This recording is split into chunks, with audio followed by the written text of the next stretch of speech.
और संसार को चलाने वाली होती है, तो मैं एक सहज नारी, एक मेरी रचना है, मैं उसको रखती हूँ।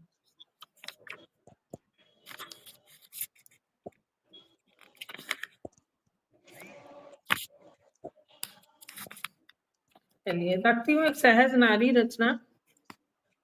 तो दिल में दर्द को सागर समेटे, दिल में दर्द का सागर समेटे, जिंदगी की जद्दोजहद से जूझती रीना, पर चेहरे पर मुस्कान लिए निष्कर्म पथ पर संघर्षरत रहती। ये एक हर नारी की कहानी है, ये रीना की ही नहीं, हम सब की ये कहानी है।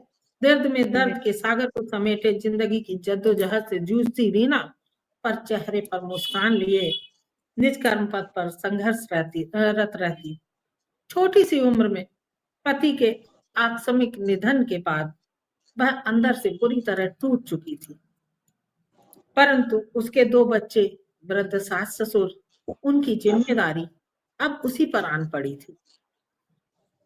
अब जिम्मेदारियों को देखते हुए शोक मनाना भी उसके लिए उचित न था।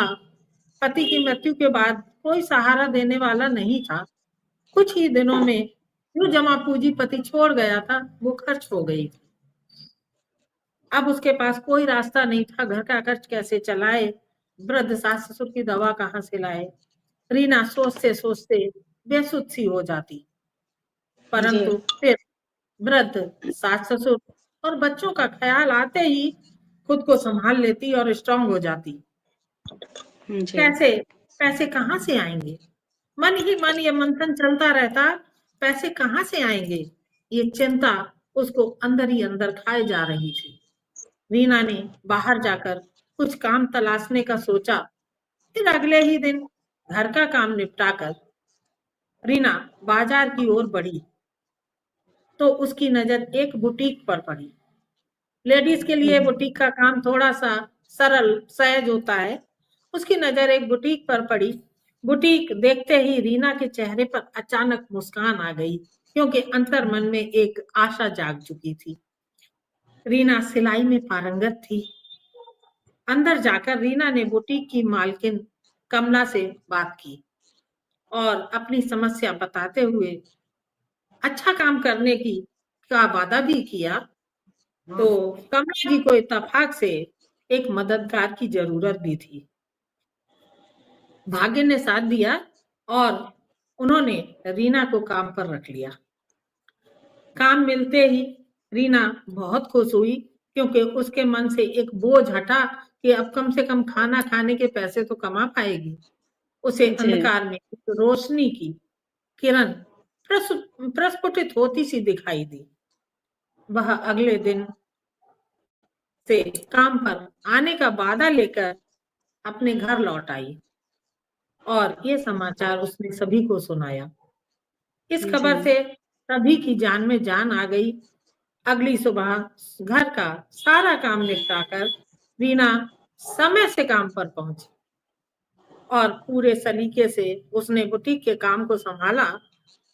पहले ही दिन के काम से कमला जी अति प्रसन्न हो गई और उन्होंने उनकी मेहरबानी से रीना की समस्याएं जो है कम होने लगी।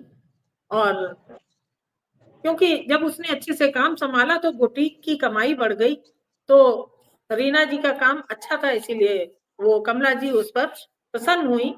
तो कुछ ही दिनों में कमला जी ने रीना को बुटीक का प्रमुख बना दिया।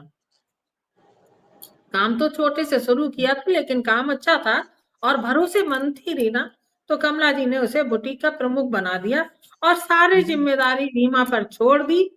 फिर कमला जी को काफी दिन साथ रहने पर भी रीना के आंतरिक दुख का अंदाजा कभी नहीं हुआ। रीना ने अपने कर्म पथ पर किसी को यह अंदाजा नहीं लगने दिया कि उसके ऊपर क्या गुजर रही है। वो तो उसको तब पता चला जब रीना की सास के निधन पर वो उसके घर गई।